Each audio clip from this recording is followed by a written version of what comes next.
Good afternoon, everybody. Good afternoon. I have a few things at the top. For everybody, okay, so I wanted to provide you an update on our efforts to support the people of Jackson and the state of Mississippi. The President spoke with the mayor of Jackson this morning, and the FEMA administrator also spoke with the governor. The President last night also immediately approved the governor's emergency declaration request, directing his team to surge assistance to the state. FEMA has personnel on site in the State Emergency Operations Center and is coordinating with State Emergency Management Team to identify specific resource requirements. The Environmental Protection Agency is deploying a subject matter expert to support the emergency assessment of the Jackson water treatment plants and is working to expedite delivery of equipment needed to repair Jackson's water treatment plant. We are committed to helping the people of Jackson and the state of Mississippi during this urgent time of need. We are saddened by the tragic loss of life and destruction as a result of the severe flooding in Pakistan. We send our deepest condolences to all the individuals and families impacted. The United States stands with communities in Pakistan as they experience severe flooding and landslides. Yesterday, USAID announced it is providing an additional $30 million in humanitarian assistance to support the people affected by the severe flooding. With these funds, USAID partners will prioritize urgently needed support for food, nutrition, safe water, improved sanitation and hygiene, and shelter assistance. A USAID disaster management specialist is also in Islamabad to assess the impact of the floods and to determine additional humanitarian assistance that the U.S. government may provide. The United States has and will continue to be a strong supporter of the people of Pakistan. We are the single largest humanitarian donor to Pakistan, having provided over $33 million in humanitarian assistance. We will continue to closely monitor the situation in Pakistan for further needs following this horrific tragedy. Also this morning, we announced new public and private sector actions to strengthen the teaching profession and support schools as they address teacher shortages. The new efforts include commitments from leading job platforms such as ZipRecruiter, Indeed, and Handshake to make it easier for Americans to find teaching opportunities. They include new initiatives from teacher unions and organizations to expand high-quality pathways into the teaching profession. Secretary Cardona and Secretary Walsh also sent a letter to state and local leaders outlining a series of actions they can take to support teachers and schools. And earlier this afternoon, First Lady Jill Biden, Domestic Policy Advisor Susan Rice, Secretary Cardona, and Secretary Walsh met with public and private sector leaders here at the White House. They discussed short and long-term strategies to address the teacher shortage and the actions the President has already taken to address long-standing staffing challenges facing our schools. This includes the $130 billion the President secured through the American Rescue Plan for school districts across the country to hire, retain, and support teachers. We are committed to addressing the teacher shortage and giving students, families, and educators the resources they need for a successful and safe school year this year.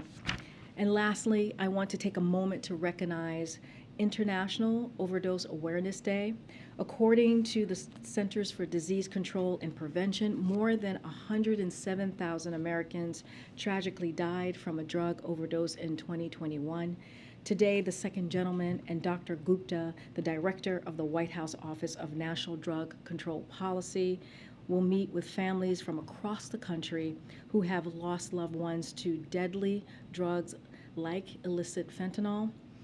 For far too many years, the overdose epidemic has been destroying American lives and causing pain and heartbreak for families across the country. As the President said in the State of the Union, beating the overdose epidemic is a key part of his agenda. The President's strategy expands access to high-impact public health services while reducing the supply of illicit drugs like fentanyl. As part of that strategy, the Department of Health and Human Services announced today around $80 million in grants to support prevention and treatment for substance use and overdose prevention. While this funding will help communities across the nation, we need more resources to match the scale of the problem. That's why the President's fiscal year 2023 budget proposed a significant increase in funding to beat the overdose epidemic and save lives. With that, hello, Chris. Good to see you back in D.C. Yeah. Last night, the Justice Department released a photo of top secret documents found at Mar-a-Lago. Has President Biden seen the photo, been briefed on the photo, and does let us believe that there was national security at risk by having these documents there? So, as I've said many times, and I get how you're asking the question. I hear you, Chris. We're just not going to comment on the investigation, any underlying pieces of the investigation, any content of the investigation. This is an ongoing, as you all know, investigation that the Department of Justice, an independent investigation that the Department of Justice is doing. We are not going to politically interfere. We are not going to comment on anything connected to the investigation, and we're just going to keep it there. Sure, but not the investigation, not the legal process, the FBI, but as the President's role as Commander-in-Chief, overseeing national security, you have top secret documents, some potentially involving human sources there. Is that something that the President's keeping tabs on, or that's part of his intelligence briefings? So as far as top secret materials or classified materials, look, the President has said he said this very recently, in the importance of properly handling classified materials. But in regards to the specific case, again, we're just not going to comment from here. We want to make sure what we're doing is like out of abundance of caution, right? To not comment on an ongoing investigation, not to politically interfere. This is an independent investigation that the Department of Justice is doing, and this is something that the President has talked about during his campaign, making sure that they have that independence, the Department of Justice has that independence as it relates to investigations, and we are just not going to comment any further. And on tomorrow's speech, does the President plan to talk specifically about Donald Trump in the speech tomorrow? And does he feel like, what he's talking about, the battle over democracy in this country, does he feel like things are moving in the right direction, the wrong direction? What can you tell us about what the President's going to talk about? So I don't want to get ahead of the President's speech. It's not a good thing to do, as you know. But the President thinks that there is an extremist threat to our democracy. The President has been clear as he can be on that particular piece when we talk about a democracy, when we talk about our freedoms. The way that he sees is the MAGA Republicans are the most energized part of the Republican Party. This is an extreme threat to our democracy, to our freedom, to our rights. They just don't respect the rule of law. You heard that from the President, and they are pursuing an agenda that takes away people's rights. So, which is what the President said last week on Thursday. You all heard him. This is what the President said yesterday, and that's what he's going to continue to say. And here's the thing, the President's not going to shy away to call out what he clearly sees is happening in this country. And, again, MAGA Republicans are this extreme part of their party, and that is just facts, and that's what he's going to continue to lay out. On the speech tomorrow, can you explain a little bit the decision to do this as a primetime event? The President takes what he's talking about, again, not to go into specifics about the speech, but as you know, we're calling it the soul of the nation. He takes that very seriously when it comes to our democracy. As you might remember, the President laid out his thesis, right, the foundation for what he calls the soul of the nation, fighting for the soul of the nation, the battle of the soul of the nation, in an Atlantic op-ed back in August of 2017. And again, that is the thesis, that is the foundation when you read that article. And that's what he talked about during the campaign. That's what he talked about during his inauguration day. And not only are we fighting for the soul of the nation, but we need to continue to be vigilant. And there's a clear through line if you read that article and you look at what the speeches that he's made. So that article talked about Charlottesville. You think about January 6th. I mentioned inauguration. You think about what we're seeing today. You think about the battle that continues. But what the president believes, which is a reason to have this in prime time, is that there are an overwhelmingly amount of Americans, majority of Americans, who believe that we need to save the core values of our country. And on last night's filing, you have said in the past that the president was not briefed ahead of time on other aspects of the investigation. So just to be clear, was the president briefed on this latest development? The president has not been briefed on this latest development. He has not been briefed on anything that's connected to this particular criminal investigation, which is we're not going to comment. Again, it's an independent investigation. At this time, we're just not going to comment on it. We're going to let the Department of Justice continue its independent investigation. Karine, the president yesterday weighed in pretty forcefully about threats to the FBI and FBI agents. Is he satisfied, is the White House satisfied that FBI agents are getting the protection that they need as a result of these threats? So, just like the president, just want to say this, and the president spoke to this very forcefully and very clearly yesterday, as you all heard him. He's rejected defunding the police. He rejects defunding other law enforcement, including the FBI.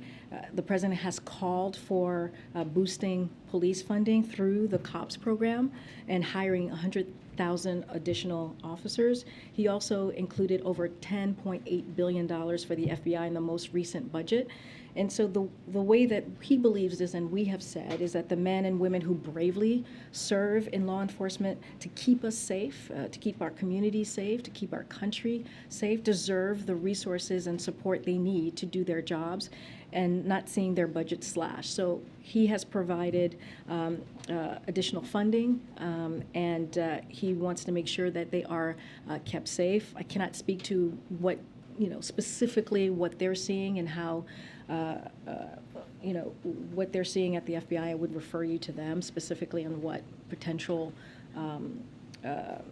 what's coming in as far as their protection. But clearly, this is something that's important for the president, which is why he's included in his budget. Okay, on a separate topic, what additional assistance is the White House planning for Ukraine, and will you need congressional approval for funding that additional package? So as you know, $40 billion was approved by Congress, which in a bipartisan way of assistance not too long ago. We announced, under this president leadership, we've provided unprecedented amount, about $13.5 billion in security assistance. And the assistance that most recently was announced last week, I believe, will begin in the next several months and continue over the coming years. It's intended to support Ukraine's defense capabilities for the long term. So you've already seen our commitment to Ukraine for the long term as it's related to what we announced last week, which is about $3 billion, which was the largest once tranche that we've announced. And, we're going to continue to meet both the urgent and the long-term needs, and that's what you saw from the most recent announcement. Look, just that announcement and the announcement prior to that, it's about 19th presidential drawdown of security assistance. That was the one before the $3 billion. That was the one before the $3 billion was the presidential drawdown. That was the 19th. So you have seen consistent support for Ukraine. We have always said we have been incredibly impressed by their bravery and what they've been able to do to fight for their freedom, to fight for their democracy, and that's important for folks to know. This has been a bipartisan effort, and all because of an unprovoked, brutal war that was started by the Kremlin. So you're going to continue to see those efforts, and we are in daily conversation with the Ukrainian government on what else their needs might be. And lastly, will the U.S. send a representative to Mikhail Gorbachev's funeral or do anything else to commemorate his death? So I don't have anything to preview or to announce at this time on that piece.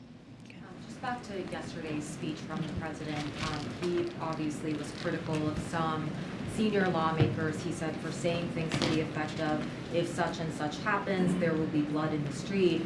He was obviously also very clear that any threats, attacks on the FBI, law enforcement agents, that those were not acceptable. Given all of that, I'm just wondering whether the president would be open to having direct conversations with some senior lawmakers, some of whom he has known for many years, to tell them to cut it out. So I don't have any calls to preview or any conversation on this specific subject. As you know, we try to keep our conversations with lawmakers private, and so nothing there to preview or to add. Look, we have been clear that when the Department of Justice that the Department of Justice and the FBI, as I just said, like, we need to not attack our brave men and women who protect our country and who protect our communities. And you just heard me lay down what funding this president has put forward and has announced, and to do just that. So, the president was just re-emphasizing that violence or threats of violence has absolutely no place in our society, which we should all agree on, regardless of the point of view. It doesn't matter which side of the aisle that you're sitting on, we need to denounce that. And so when you are inciting violence, or when you are making comments, the way that we've heard over the weekend from some leadership and some members in elected office, that's a dangerous thing. And the president's not going to shy away from calling out those types of comments. I guess just without previewing specific conversations that may have happened or could happen in the future, if he believes this kind of rhetoric is potentially harmful or dangerous to law enforcement, does he feel that he has a responsibility to do everything he can? Actually, I think he made that very clear yesterday by, for example, again, reaching out to some of these members directly and having that conversation with them. Look, MJ, I hear your question, but all you have to do is turn on the TV and hear from the president directly on how he feels about what he's hearing. And he's been very clear about that. And again, he's not going to shy away. He believes, and I have said this a couple of times at this podium at this point, is as president, he has the obligation to speak out against threats against our democracy, against violence. It is he believes as president you have the strongest platform, if you will, the strongest voice, and that's what he's going to continue to do. Again, he's not going to step away from it. He's not going to shy away from that. I think any of those legislators or any of those elected officials, all they have to do, I'm sure they have seen the clip over and over again from your network and others about what the president has said yesterday and how forceful he was, how passionate he was, and that is going to continue. And just One last quickly one. onto tomorrow. Yeah. Just given that you all have billed it as being related to the battle for the soul of America, which is something that he obviously ran on back in 2020, the threats to democracy that he obviously saw as being very real 2-3 years ago, does he believe that those forces are very much still at large now, or does he believe that there has been some progress since he came into office? Look, he believes that it continues. He believes that we need to continue to fight for our democracy. And he's been very clear. You look at the extreme wing of a party, the MAGA Republicans, it's not stopping. It is continuing. And we heard it over the weekend as you're asking me about the president talking directly with legislators. And this is an important time And he is, again, he's not going to shy away from it. He's going to continue to lift that up and what he sees and what he's going to call out. And you know, he believes that there are a majority of Americans who disagree with that, who disagree on the attack of our core values as a country. And he's going to speak directly to them tomorrow. That's what you're going to hear. Okay, Nancy, and then I'm going to come to the back, and then I'll come around. Thanks, Karine. Over the past week or so, we've heard many Republicans argue that this president ran as a uniter, and now he's calling MAGA Republicans, which is a very large swath of the American populace, semi-fascists. He is arguing that they're a threat to democracy. Does the White House believe that this is a fair criticism by Republicans, that this is not unifying language? So I'll say this, Nancy. Sadly, there are more examples than I can count on how we have seen recently armed attacks on federal law enforcement. There are a couple of things I just want to say here. You have Representative Paul Gosar has posted videos depicting him attacking the president and members of Congress. You have Representative Taylor Greene has publicly expressed support for shooting prominent Democratic elected officials and suggesting physically assaulting transgender school officials. You have Representative Madison Cawthorn has said falsely, if our election systems continue to be rigged and continue to be stolen, then it's going to lead to one place, and that's bloodshed. And just last week, you had Governor Ron DeSantis suggested that Dr. Fauci should be physically assaulted. And former President Trump has done the same many, many times. Look, and many of your colleagues have actually talked about and reported on this dangerous trend that we're seeing.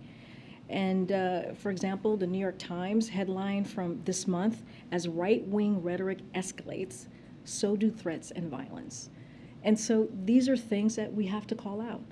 Again, I was talking, I can't remember who just asked me the question, I was talking about soul of the nation. This is something the president has talked about since 2017 when he wrote that article in The Atlantic.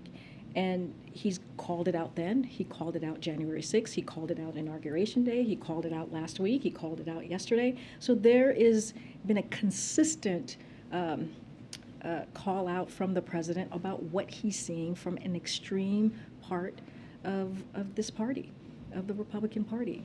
And historians, I would argue, would say the same. I have a question about Jackson, Mississippi. You talked about the help that's coming from FEMA and the disaster declaration, but clearly Jackson is going to need an entirely new water system. They've been having big problems even before this latest crisis. What kinds of federal resources are being dedicated, can be dedicated to what could be a $1 billion price tag to provide Jackson with an entirely new water system? So a couple of things. As we said, the administration is committed to helping the people of Mississippi during this urgent time of need.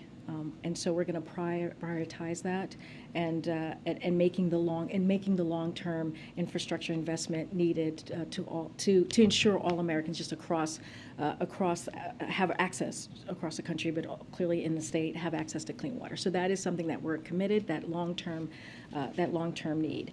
So just a couple of things just to list out that we have provided and that we are doing from the federal government. $450 million was provided through the American Rescue Plan for water upgrades across the state. The city has allocated $20 million of its ARP, that American Rescue Plan funds for water and sewer infrastructure needs. You have $75 million through the bipartisan infrastructure law to support the state to provide clean and safe water this year, with an additional $429 million available to the state over the next 5 years.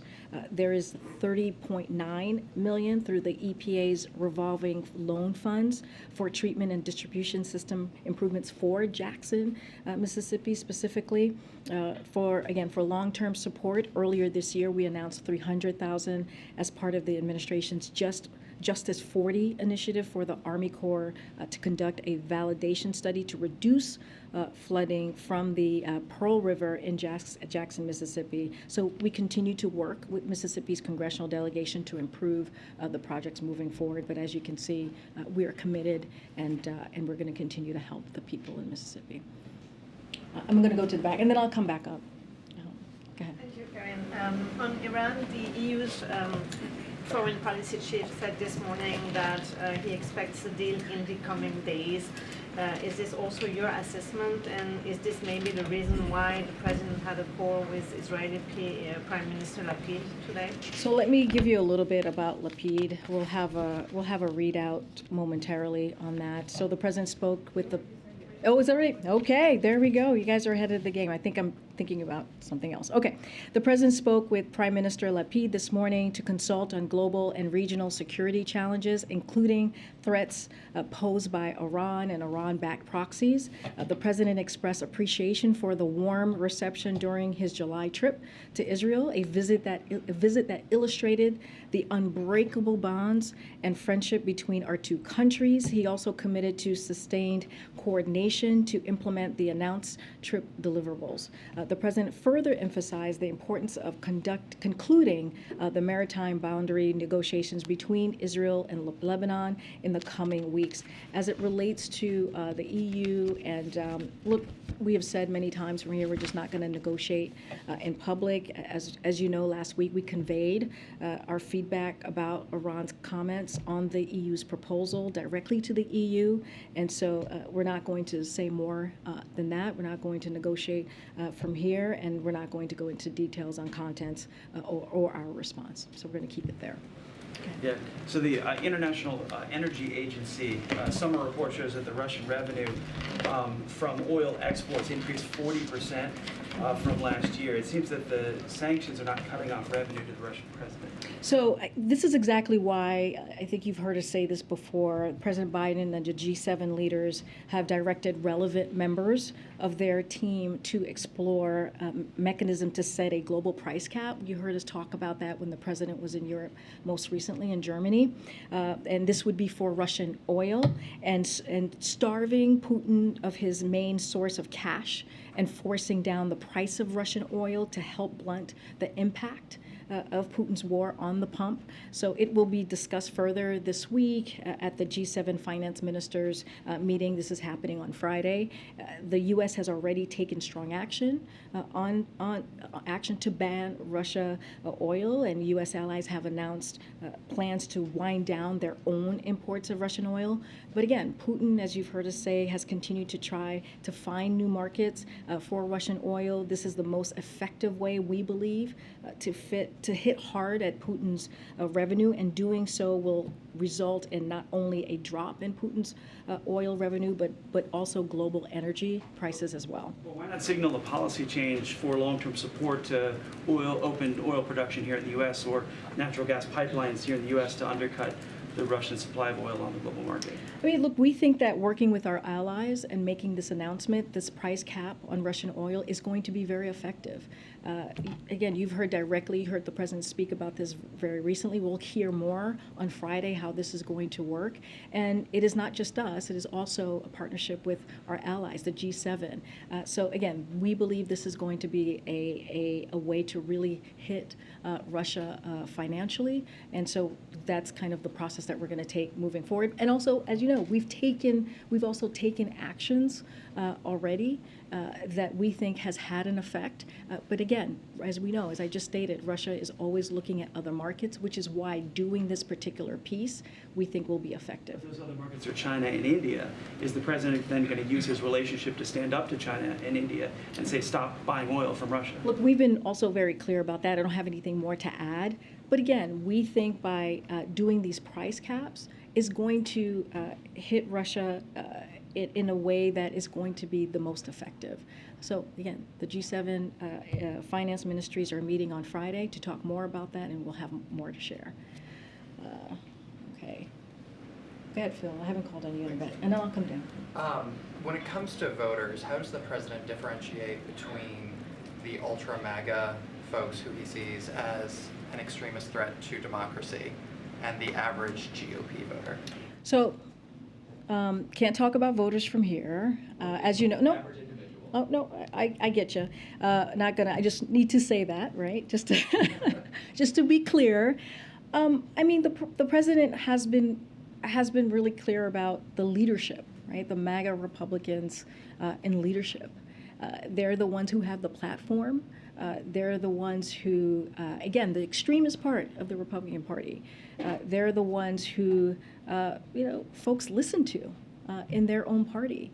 And by inciting violence, by trying to take away, they're the ones who are the legislators and trying to take away our rights, trying to take away our freedoms.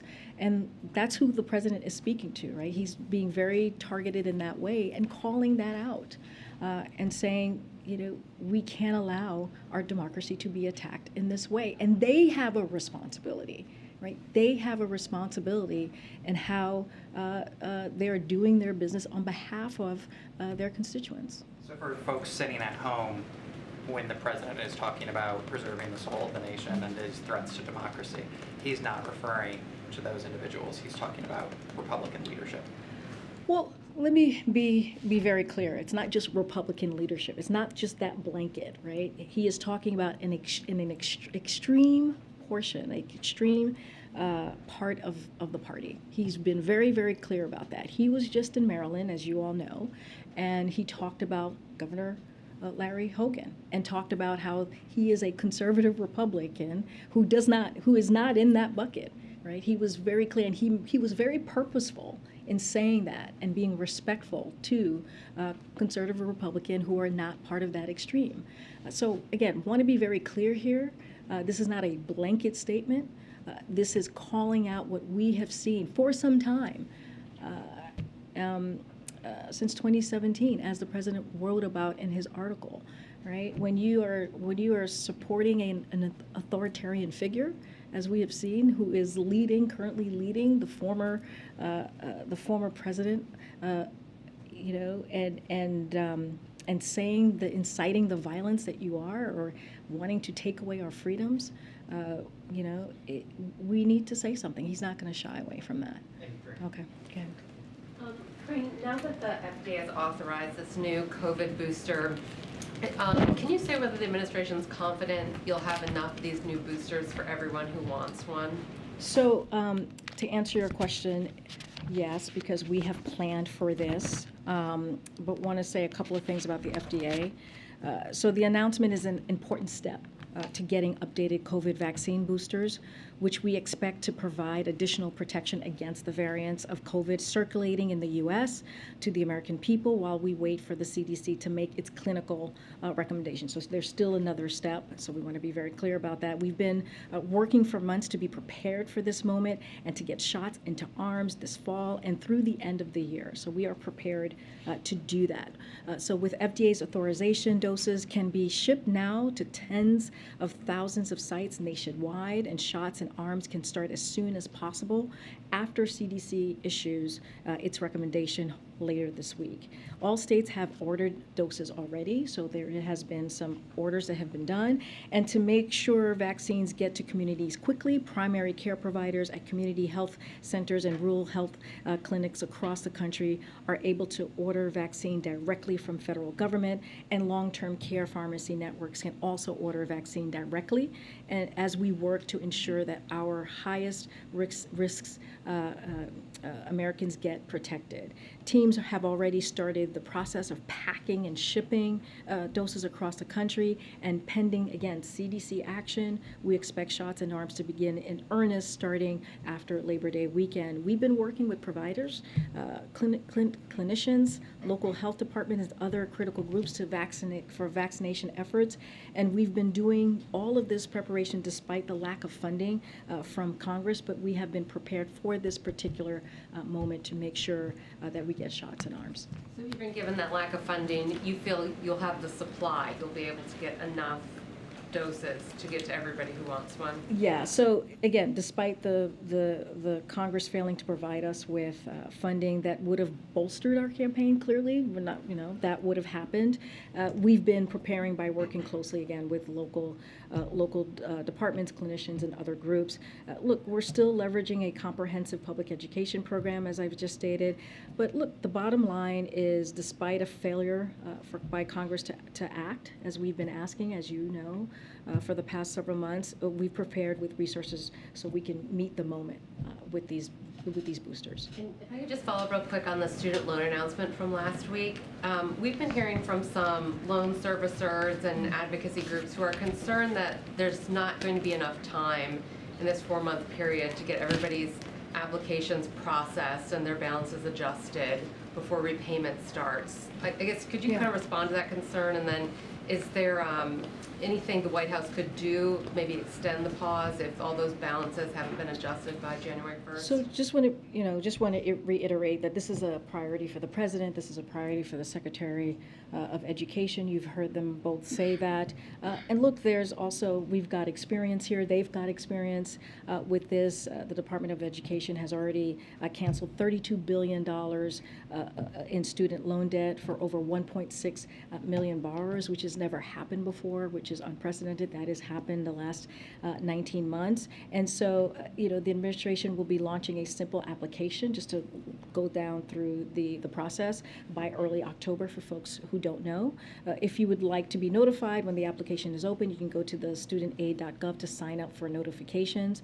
Once a borrower completes the application, they can expect relief within 4 to 6 weeks. That's what we have determined. Borrowers are advised to apply before November 15, so there is a deadline there in order to receive relief before the payment pause expires on December 31st, as you all know, of this year. The Department of Education will continue to process applications as they are received, even after the pause expires on December 31st. But again, we are encouraging people to do it before November 15th. And we are going to do everything that we can. The Department of Education has been committed to doing this, and there is precedent for them doing that for 1.6 million Americans previously. Okay. On the speech tomorrow, will the president be outlining any new policies or proposals designed to safeguard democracy, protect voting rights? So I'm not going to go into details into his speech. I will not get ahead of the president. I talked a little bit about the soul of the nation, of what he's talked about before, and I'm just not going to get into further details of the speech itself. Mississippi, does the president have any plans, or is there any discussion about him going down there to personally meet with people who are affected by this? Nothing to read out or preview about a trip to Mississippi at this time. Will he speak to the governor personally? As I stated, the FEMA administrator spoke to the governor, I believe, last night. The president this morning spoke to the mayor, as you all know, and we're just going to be in close touch from our administration to theirs, to local governments, local folks as well, to make sure that they have the need, that they have the resources that they need. Okay, Peter. Thanks, Karine. There's a big problem now that rainbow fentanyl, which is designed to target children, has been found in 18 states. What specifically is the president doing about this? So we just talked about the overdose awareness day that we are observing today. I just laid out what the second gentleman and others are doing within this administration, we are going to continue to focus on the steps that we're taking, that we have taken. You have the $80 million that DHS just announced today on drug prevention, and the president has taken many steps. He's made this a priority to make sure that we attack a very dangerous drugs, serious drugs in this country. But 300 overdoses a day now. We know how the fentanyl is coming into the country. It's coming right across the southern border. The DEA administrator says so. So when is the president going to do something? So I will say that you have seen a 200% increase of fentanyl seizures, which means that we are doing the job of catching drug traffickers. 200%, hold on, 200% increase, just and again, Americans' life seizures. expectancies are going down at a rate not seen in a century, and part of that is being driven by drug overdoses. So what is the president going to do? And we agree. We see those same numbers as well. But the fact that we are securing the border, the fact that we are securing record levels of funding from DHS so they can stop illicit drugs from entering into the country, the fact that it's not just drug traffickers that we're dealing with as well, we're stopping financiers. This is what's happening with this under this administration. It's not being stopped. 300 overdoses. This is being designed to target children. Drug cartels in Mexico want to kill American kids. What is this president doing about it? I hear you. I just laid out 200% of increase of drug fentanyl seizures. That is a dangerous drug that we are taking off the street. We are going to continue to focus. This is an important priority for this president. And I just want to talk about how you're saying that they're just the border, right? And how the border, whatever you just stated, I just want to clear this up. Migrants people are coming in, fentanyl's coming in, people are dying. Hold on. So migrants who attempted to enter the country illegally are taken into custody by Border Patrol agents. That is how it works. That is the process that we are taking. They are then either expelled by the court order under Title 42, transferred to ICE custody, or monitored through alternatives to detention program as they await further processing. We have made 3,000 arrests in the first 3 months of launching an aggressive campaign to combat the multi-billion-dollar human smuggling industry. When it comes to what's happening with drug overdose, this is something that the president cares about. This is something that the president has laid out a plan to make sure that our kids, our babies, our young Americans here in this country are not continuing to suffer from that, are not continuing to be given or access to drugs. This is something that's incredibly important to this president. So to say that we're not doing enough, Peter, is just falsely, categorically wrong, especially on a day that we are observing what needs to be done. And we have announced, DHS has announced, $80 million to prevent that. So we are doing the work. And here's the thing, Peter, if Republicans want to help us stop overdose and stop our kids getting overdosed because of these dangerous drugs, because of these fentanyl that we're seeing in the streets, we're happy to work with them. But they're not. I'm moving on. I'm moving on. Good. No, okay. Karine, who's the audience for tomorrow's speech in Philadelphia? How are people selected to be? The folks in the room. I don't have that information for you. Clearly is going to be folks from the Philly area who will be clearly participants. That's normally how we do events. We invite local leaders. We invite local residents to the event to watch the president speak. I don't have a full list or a full way of our process, but that's normally how we do our events. As you know, you've attended some of our events, and it's usually people connected to the party, or people, not party, but connected to elected officials locally and the state as well. And on the CDC boosters, specifically as it relates to the president, if the CDC director, as the new boosters, if the CDC director signs off on the boosters as expected tomorrow, and they do start rolling out next week, can we expect the president to get his booster shot next week? So I don't have any dates to announce yet on when he will get it, but obviously the president was just infected with Omicron and is really well protected, as you all know, right now against COVID. So CDC has always provided that guidance on timing for boosters as it relates to prior infection, and they'll do that here as well as it relates to the president and your question. But he will absolutely get his updated booster and will encourage eligible Americans to do the same when he's able to. Okay. Thank you, Karine. Just on Jackson again, just to follow up, I know you've been asked a couple times about it, but in a January speech, the president singled out Jackson, Mississippi, as well as Flint, as two communities that could be benefited from the infrastructure package, and specifically mentioned their water system. Does the administration still believe that Jackson, through the infrastructure package, can receive the funds that it needs to actually fully replace its water system? And just a follow-up to that is, what is the timeline? I know the money's on the way. You guys have released statements saying the funding is on the way, but what is the timeline for residents on the ground to actually start feeling the impact of that infrastructure package funding? So the impact when it comes to them getting, the residents getting their water back, clearly we want that timeline to happen as soon as possible. And so that is our hope, sooner rather than later. And so we're going to continue, we're committed to work with the people of Jackson and the state of Mississippi during this urgent time of need, as we just said, on making that happen, because that's imperative and important for people to have clean water and running water. Look, I just listed out a number of items from the American Rescue Plan, $450 million. 20 million of that was given to the city, and that was through the American Rescue Plan, and that was for water and sewer infrastructure needs. So already that funding was given to the city to deal with that imperative, that really important need. 75 million, as we talk about the bipartisan infrastructure law, 75 million was given to support the state to provide clean and safe water for this year.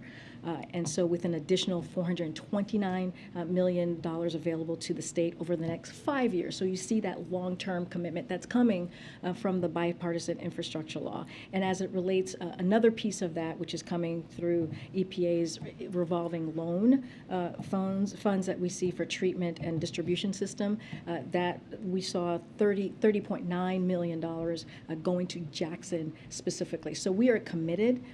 The funds have been provided. We are going to continue to work with the cities, and we're going to continue to work with the state. As you know, Mitch Landrieu is the coordinator for the bipartisan infrastructure law. He is a former mayor, as you all know, from New Orleans and Louisiana, so which is very close to Mississippi. Clearly, he is committed to this. He's traveled around the country, meeting with electeds, meeting with folks on the ground on how things are going and how we can be helpful. As far as a date or a timeline, I don't have that for you, but clearly I just listed out our commitment and where the fundings and the money has gone to the state of Mississippi and Jackson as well. When residents in these communities hear those numbers, they're going to be wondering, why does this keep happening then? So, I mean, has the administration identified any impediments, whether it be the formula-based funding or the actual state process of implementing these funds, that actually prevent the impact from being felt immediately? It's a very good question. And if we were in the community, we would be frustrated as well, which is why the bipartisan infrastructure law, as I just laid out, there's an initial funding and it goes for the next 5 years, right? That is a long-term investment that you are seeing from this administration to the folks in Mississippi and to the people in Jackson. So again, we're going to continue to work with the local elected officials to see what else we can do to be helpful. We are remaining to want to assist the community as they're going through this really tough time. But you have seen the financial commitment. You have seen how the funds for the infrastructure, as you were asking specifically, has been allocated, and not just that, the American Rescue Plan as well. Again, we're going to continue to have that conversation. I just have a quick one. Is there a specific date for when the application opens for student loan relief at this point, and why the kind of lag time, the delay in actually having a system set up, given there was a lot of time taken to deliberate over this decision? So as I just stated just moments ago, we're going to have more from the Department of Education to be notified when the application is open. And again, we have a website that people can go to, studentaid.gov, to sign up for notifications. So those notifications will go up, and borrowers will have to complete that expectation, and it'll be within 4 to 6 weeks, which is a good amount of time to make sure that they apply before November 15th. But it doesn't just end there, right? We have said that the Department of Education will continue to process application even as they are received, even after the pause expires on December 31st. So we are going to continue to work with borrowers, but we do have to put a plan in place so that folks know how the process works. Again, they can go to the website and apply, get those notifications, and we have been giving out information on how the process can work. This is not the first time. We've done this before, right? In this administration, that $32 billion in student loan debt that we were able to cancel. So the Department of Education, there's a precedent here. The Department of Education knows how to work this through, and we are committed to make sure that folks get the information and get the need that they get the need. There's no date yet, though. There's no date yet. Oh, for the application? Well, I don't have a date here to share with you, but that's something that the Department of Education is following through. We've laid out our process. We've laid out the timeline. We have said we're going to continue to process application even after the pause on December 31st, and we're committed to that. Again, this is not the first time. There's precedent for this. This particular administration, Department of Education, has done this before. I'm going to continue. Go ahead, Jen.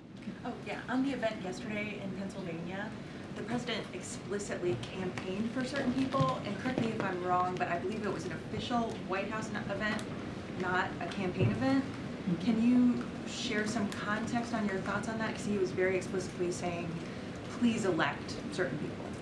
So the president can say a lot, can go a lot further than I can from here.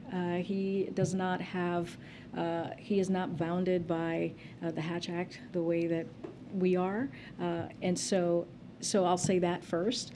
I don't have much more to add because I've always, even myself, I try to be very, very careful from here. But again, he is in a different category than we all are here, and I'll just leave it as that. And it was an official event, correct? It was an official event. Tomorrow night will be an official event as well. Go ahead. I know I was supposed to call you last time and I didn't. Go ahead. Thank you, Karine. So yesterday during his speech, the president reiterated what he sees as a serious need to pass an assault weapons ban. This is, of course, something he said before. That's not new. But as he continues to push for this, how does he expect that to happen realistically with the way things are in Congress? And what specifically is he doing, if anything, to help change that? So I'll say this. Look, the president's going to continue to call on Congress. As you know, when it comes to the assault weapons ban, that is something that is important to the president. He was one of the leaders of that 30 years ago, the assault weapons ban back in 1994. And again, he has been trying to work on bringing back the assault weapons ban after its sunset in 10 years after. And he's done that as vice president, and he's doing that now. A couple of things that I do want to say is when it comes to actions that he's taken, he's had more executive actions dealing with gun violence than any other president at this time. When the bipartisan law passed to deal with gun violence just recently, just a couple of months ago, many people said that wouldn't happen, and it happened. So many people have said we couldn't get things done, and we got that done. So the president, as you heard him say, he is determined to do that. He's determined to make that happen. He's going to continue doing the work that he has done for the past 19 months and having those conversations with Congress, congressional members, in calling for them to take action. And we have seen the House takes action, which many didn't think that was going to happen either. And they took action on the assault weapons ban. So we are a lot further, we would argue, on this administration dealing with gun violence, even dealing with pushing further the assault weapons ban than we have been in 30 years. And so I think that says a lot for this president's leadership, and that says a lot for what his commitment in making sure that we protect our communities, we protect kids going to school, right? We protect people from going to grocery stores, right, and not feel like their lives are in danger. It's a first step, and there are many steps to take. With all the attention on the former president's handling of classified information, not asking you to comment on that specifically, but can you say with certainty to the American people that President Biden, in his time as president, has not mishandled, improperly stored, done anything improper with classified information? No, and then I'm going to move on. Go ahead. Thank you, Karine. I have two questions, one on the speech tomorrow and one on COVID. On the speech tomorrow, President Biden said in his victory speech in November 2020 that he sought this office to restore the soul of the nation. So where does the White House believe the country is in that restoration process? Look, he has said this before, that it's going to take some work. You've heard him say that, you've heard us say that. But what he is not going to do is shy away, again, from calling out extremism that he is seeing these MAGA Republicans. He is not going to shy away from that. Is there more work to do? Absolutely. Do we have to continue to protect our democracy? Yes, we do. That is the reality that we're in. Protect our freedom, protect our rights. And that's what he's going to continue to do day in and day out. And you're going to continue to hear that from him, not just Thursday, not just yesterday, but that message is going to continue. COVID, many employers have robust return to office plans that will begin after Labor Day. And just yesterday, some Wall Street banks announced that they are going to be ending entirely testing, vaccination, masking requirements. How would the White House respond to those companies? I leave that up to the companies to decide what's right for their employees. Clearly, there's CDC guidance that we always recommend people to follow, but I leave that up to the private organization. Go ahead, Maria. I Anita. have a domestic question and an international question. First of all, how does the president plan to commemorate 9/11 this year? That's a very good question. Don't have anything to preview at this time, and when we will, we'll share that. And then moving on to Venezuela, a U.S. citizen detained in Venezuela has said on the record, quote, "Our government has abandoned us." So how does the administration respond to a statement like that? And what is the administration doing to try to get the 10 Americans who are detained in Venezuela out? Is a prisoner exchange possibly in the cards? And, how are you working on You're that? talking about, the person is talking about our government, right, not the Venezuela. Okay. I have not seen that reporting. I'll say this, we're very careful in not negotiating in public and being mindful of not putting any lives more at risk. So I'm just not going to share anything further from here at this time. Okay. Oh my gosh, we're gonna go around. Okay. Go ahead, Michael. And then I'll come back, guys. Thanks, Karine. Can you talk a little bit, in regards to tomorrow's speech, can you talk a little bit about the timing? You've said a bunch of times that this is a theme that he's discussed for many years. So why now is the time to do it in such a prime time fashion? Because he thinks our democracy is at risk. Because, when I talk about taking away our freedom, June 24th, the decision from the Supreme Court Justice on the Dobbs decision, that was a decision to take away our constitutional right. That was an important moment for our country. It put women's lives at risk, and it's not just reproductive rights. It's going to be other rights as well, as we heard from Supreme Court Justice Thomas. He made that very, very clear. And then after that, we heard from leaders of the Republican Party saying they wanted a national ban. So we have seen recent efforts to take away our rights as Americans from an extreme part of their party, those MAGA Republicans that you'll continue to hear us talk about. And so that is continuing, and it hasn't stopped. And I just listed out what recently leaders in Congress have said about attacking law enforcement individuals who protect us, attacking their own colleagues from the other side of the aisle. That's dangerous. Again, the president's not going to shy away from speaking up, from speaking out, and it is very important for him to speak directly to the American people. As I have said, and this goes into Phil's question, he believes majority of Americans want to protect our democracy. He believes majority of Americans wants to protect our freedom. That's where he believes the majority of the country is. But we have to keep talking about it. We cannot shy away from it. Can you give any color of how he's preparing for the speech? The guidance, the schedule today seemed not so full. Is he spending much of his day, going through drafts with staff? Is he practicing it? What's the process? So, if you don't mind? as you know, this is an important speech for the president. We're talking about a theme, to your point, that he's talked about since 2017. So, yes, he's working through the speech with his senior advisors, with his staff. He's continuing to do the business of the American people by meeting with staff on issues, on items that are critical and policies that we continue to work through to make sure that we do the work. He continues always is going to continue to do the work of the American people. But yes, to your point, he's going to look at drafts. He's going to write his speech, and you'll hear directly from him tomorrow. Okay. Good. Thank you. Karine, Angola just had a very peaceful and well-organized election last week. And as you said, the U.S. was following, and the results are there. So the president, João Lourenço, was re-elected, and I would like to hear the view of the White House on the Angola elections. Yeah, so don't have anything more to add. And to your point, we congratulated last week on Friday. We congratulated the people of Angola for making their voices heard as we're talking about, democracy, as we're talking about elections. This is an important moment for the people of Angola. We continue to observe. We're going to continue to observe the process. I know I've said that last week, but I just don't have more to add.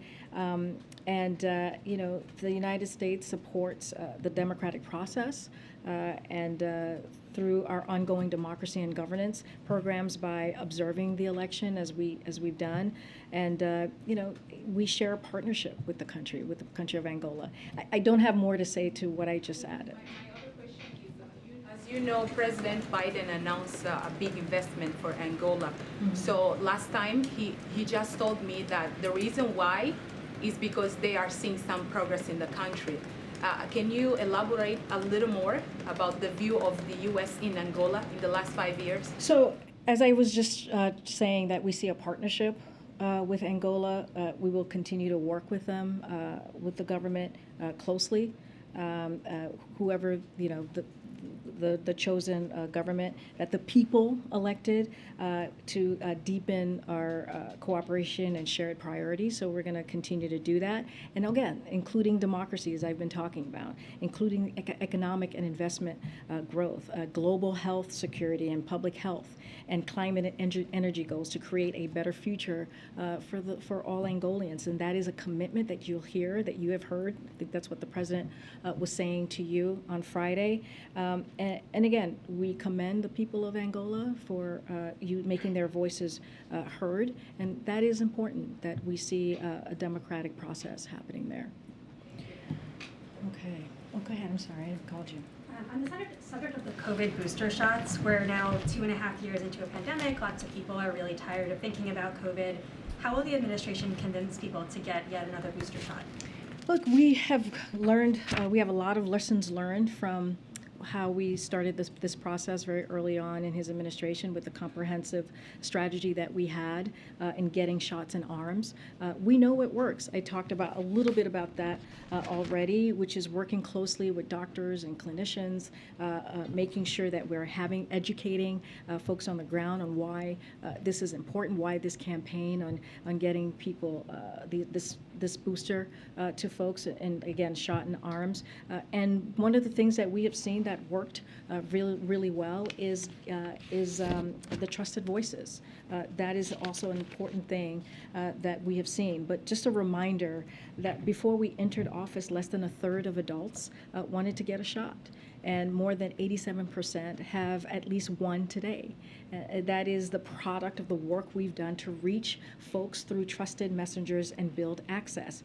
Those are two key factors that we cannot forget. First, we're planning a public education campaign, building on lessons we've learned, as I just stated, and focusing on those most at risk. That's always important here. This will include leveraging deep partnerships, as I mentioned, across sectors to meet people where they are. And just as a reminder, to do this, HHS tests messages weekly, surveying at least 1,500 people who are on the fence about getting their booster shot and tracking shifts and trends, and works with trusted messengers to communicate with the public. And so we have a plan, and we're going to ultimately use that plan. We're going to leverage what we know worked before, and we believe this is an important moment for the American people. But again, FDA made the decision. CDC still has to make their decision, so we don't want to get ahead of this. But we are prepared. Orders have already been made, and we're going to make sure that we get those shots in arms. One more.